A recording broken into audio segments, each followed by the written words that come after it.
तरुणच्या संख्येने या ठिकाणी जमलाय।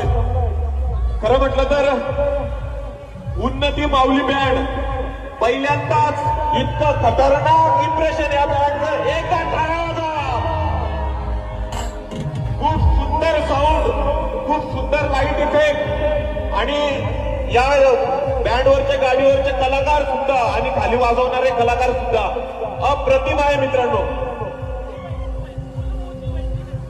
आणि डीजे गोलूने साऊंड लावलाय, खूप सुंदर साऊंड आहे मित्रांनो। आपल्या घरच्या प्रत्येक शुभकार्यासाठी नक्कीच उन्नती माऊली बँडचा विचार करा। येणाऱ्या लग्न सीझन मध्ये इतका भारी वाजणारा बँड, खरं म्हटलं तर चोपडा शहरामध्ये खूप चांगला बँड, आपल्या चोपडा शहराचं नाव असेल, आपल्या खानदेशाचं नाव असेल, पुढे घेऊन जाईल याबद्दल मला खात्री आहे। तर नक्कीच उन्नती माऊली बँड चे संचालक नितीन भाऊ इकडे या। मित्रांनो, सर्वसाधारण माणूस आहे, पण खरं म्हटलं तर चोपडाकरांच्या सेवेसाठी इतकं मोठं बँड उभा केला, तुमचं खूप मनापासून आभार।